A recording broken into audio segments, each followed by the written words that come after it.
What's up, family? Welcome back to another video, and today we're going to be talking about how to build and maintain a long-lasting romantic relationship. That's right.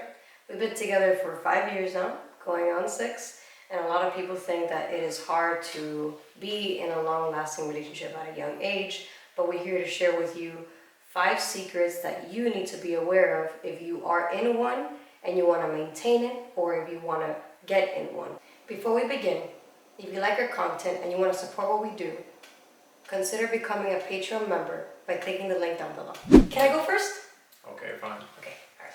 So, secret number 1, communication. All right. We think, yeah, duh.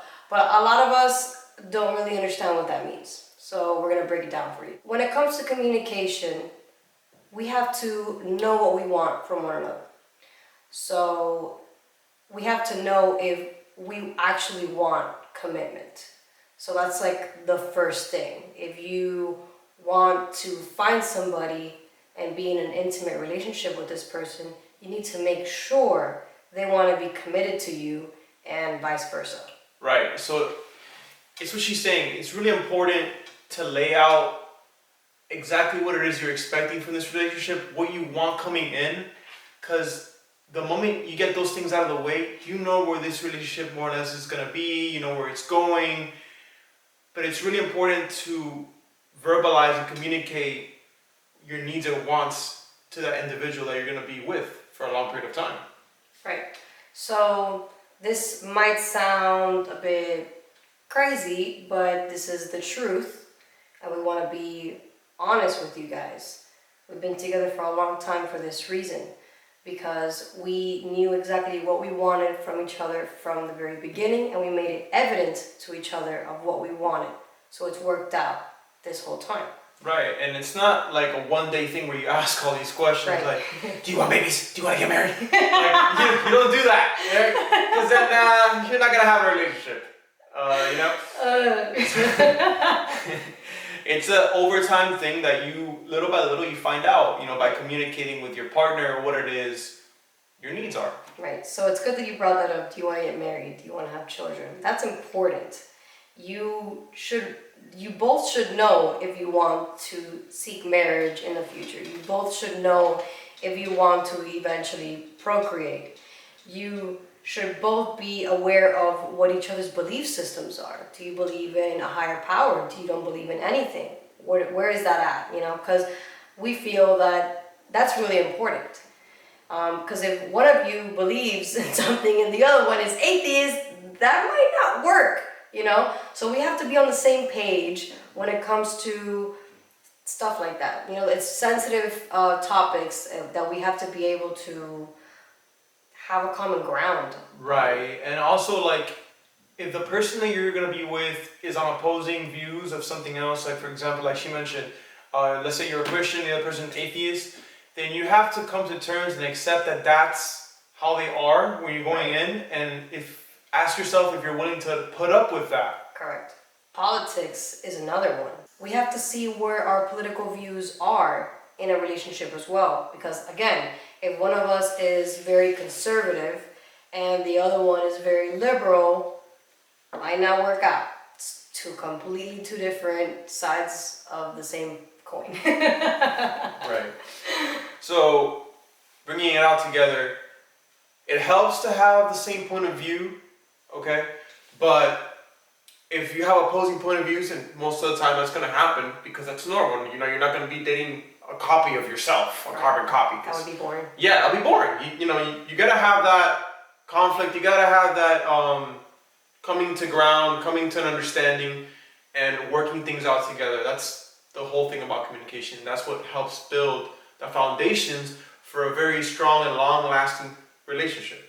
Speaking of foundation, affirmations are needed in a committed, long-lasting, romantic relationship. Mm-hmm. Because if we don't tell each other how much we appreciate each other, what we love about each other, we lose interest, we lose value in one another. We have to be reminded, not every single day, but we do have to be reminded. I love you. We have to be reminded often, right, that we care about each other, because We need to hear these things to make us remember why we're together in the first place, you know? Exactly. That could be by telling each other, the things that you love about each other, or words of encouragement. Hey, babe, you got this. You can do this. And these words of encouragement help not only build a strong relationship, but a strong friendship. Right. Yeah, very important. He's my best friend, and he's my number one fan. And that's what it's supposed to feel like. It's supposed to feel like we're each other's number one fans. We're encouraging one another at whatever endeavor we want to do. We have the other person saying, yes, you got this. I'll be there with you. That's right, babe. We're a team. Pound it. But that's pretty much it for communication. And now let's move on to the next one. All right, so secret number 2 is be selfless or become selfless. In a relationship, you can't be a selfish person because it's just not going to work out. A relationship is a give and take kind of thing, Mm-hmm. I scratch your back, you scratch mine. That's how it is.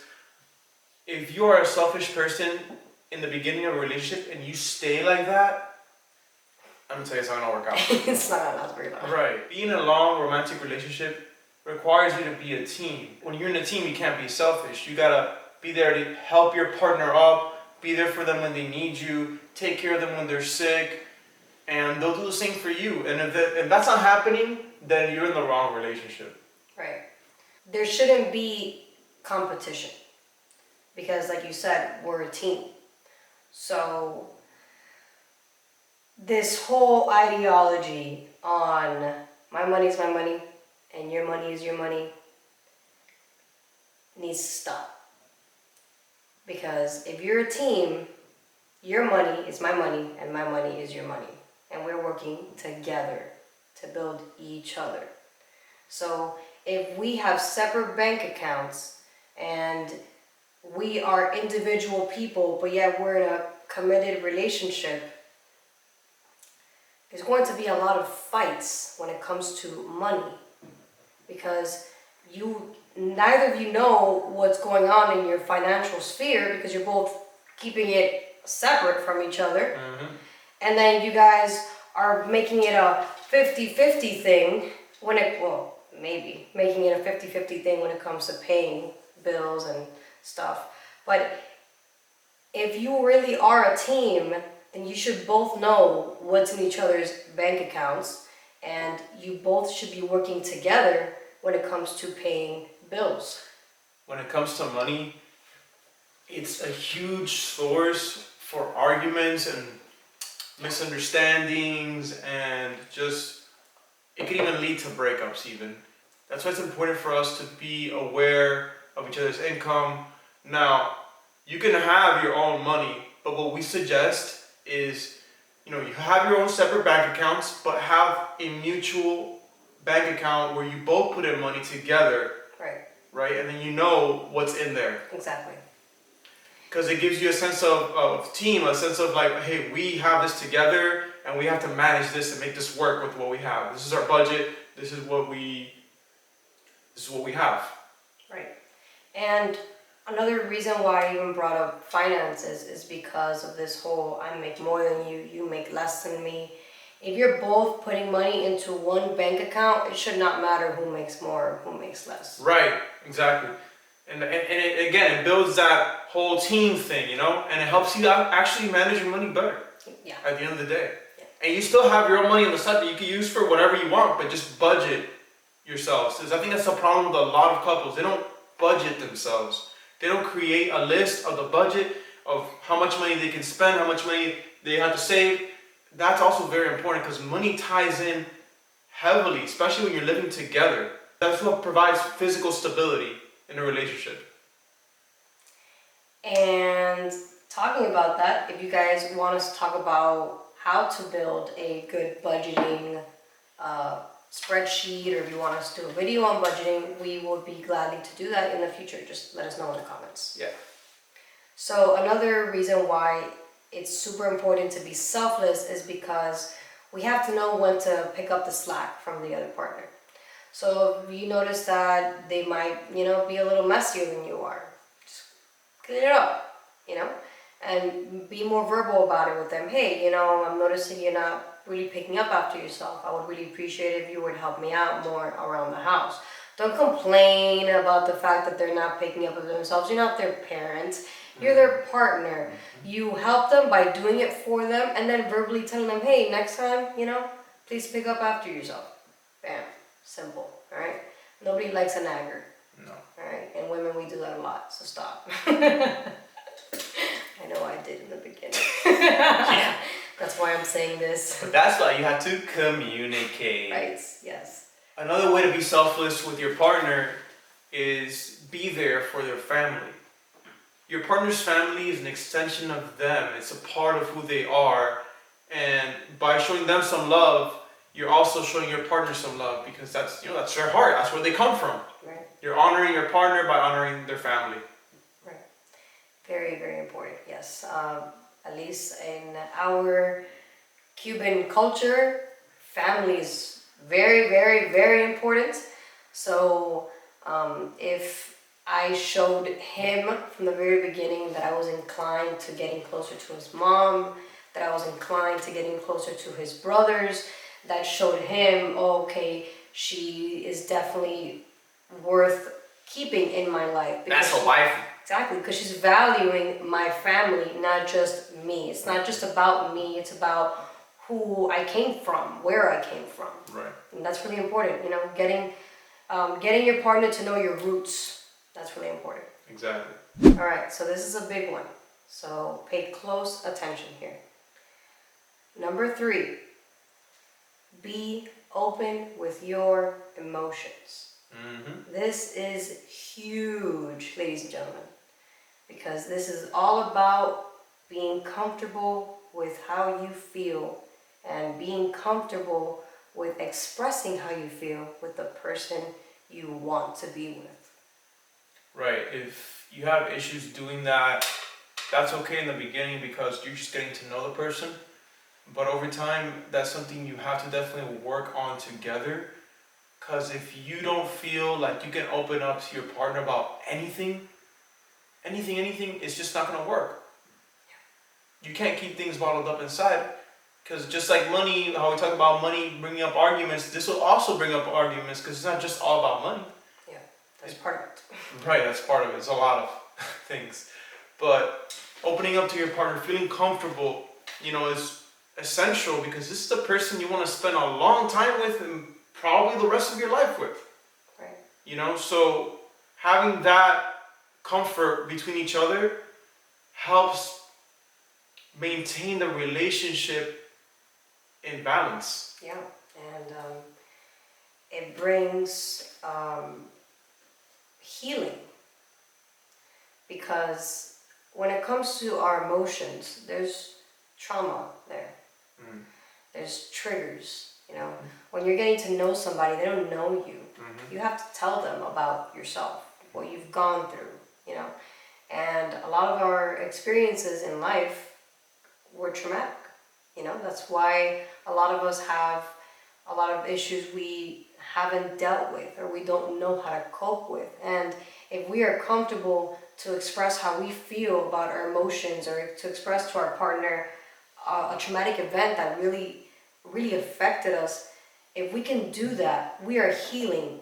Just doing that alone, we're healing because we're venting to our partner, you know? Imagine how good it would feel to open up about something that you have not told anyone about in years and you've just been keeping to yourself, letting it fester inside of you and torment you, and just letting it go and just saying it, and that person just listening to you and taking it in and understanding your situation and giving you comfort. Imagine how good that would feel. Yeah. That's why it's important to communicate these things, and that's how it can also be a healing experience when you do so. If we can express how we feel about an experience, or just how we can express how we feel towards the person we want to be with, and that person is actively listening and understanding what we're going through, what we're feeling, we feel protected by that person because that person is guarding our emotions. We're pouring them out to that person, and that person isn't throwing them away, isn't ignoring them. They're comforting you, and that is vulnerability, but it's good vulnerability. It's not like, you feel weak or anything like that. It's everything. It's the opposite. You feel strong because you can express yourself to this person. You can be raw. And that's what's powerful about it. Knowing that you have this person in your life that you can tell anything and you can open up about how you feel, about your traumas, about maybe guilt that you feel, all these things that... Shame. Exactly. And this person you can open up to and they'll accept and listen to you and take that in and support you and nurture you. That's powerful stuff, man. Right. That is one of the foundations of a long-lasting romantic relationship. All right, so number 4 is patience. Having patience in a relationship, again, is very crucial as well, because if you're not patient with your partner or yourself, you're not going to get very far. So I cannot relate to him. I was not patient in the beginning. I am an explosive person, very overly passionate to a fault sometimes. So I didn't even have patience with myself, much less with this guy right here. So he's taught me to have patience, especially with myself, to then be able to have patience with everybody else. And that's really what a relationship is about, is to be able to learn from one another. So learning patience has helped me significantly be more understanding when it comes to other people's emotions. I was one of those people that I didn't really care about your emotions. Not my problem. With me, it was more like, as long as I got my emotions down, I don't care about yours. And you can't be that way, because there's no compassion. You need to be compassionate if you really want to be understanding, and I never really understood that until this lovely gentleman came into my life. So, not trying to be mushy, I'm just being honest. Yeah, and you know what? I can kind of relate to you when it comes to patience to others. Because yes, I was, like I mentioned, a patient person, but I was patient with what I wanted and what I needed, and was patient with waiting for what I wanted. But when it came to other people and waiting for them to make a choice or waiting for them to come around, I was not patient. I was very, very to myself, very selfish. And being in a relationship not only helped the patience, but it also helped with not being selfish and being selfless. Exactly. So since number 4 is all about patience and understanding, we have to be very clear that there's no such thing as a kumbaya relationship. It just doesn't work. It's not always going to be sunshine, butterflies, and rainbows. In fact, if you want to even get to sunshine, butterflies, and rainbows, you have to get through the war and the chaos, Yep. You gotta walk through hell first. Yeah. So you can't fear or avoid arguments and disagreements. So a really big thing we learned when it came to arguments is we walk away. A lot of people think, oh, you walk away means you just, you're throwing all your issues under the rug and you're just kind of ignoring them and putting them aside. That's not what walking away means. Walking away means recollecting yourself. When you're mad, you're not thinking, you're just mad. Your emotions cloud your judgment, You're not focused, you're not centered, so you need to walk it off. Mm-hmm. We're mad at each other right now, we both understand we're mad at each other right now. Just gonna make it worse. Right, just gonna make it worse. Walk it off, Walk it off. And then usually he was the one that would walk it off. Where do you think she learned it from?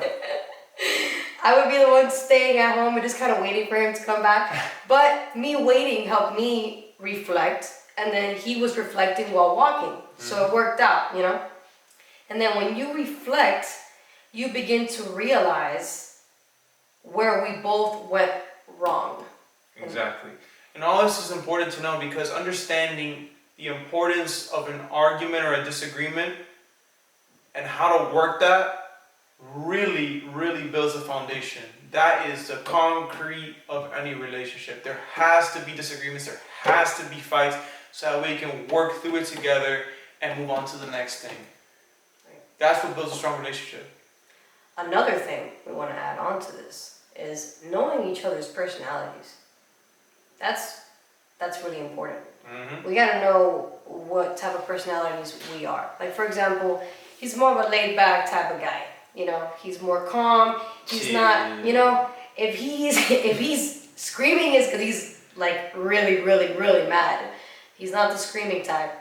I, on the other hand, scream often.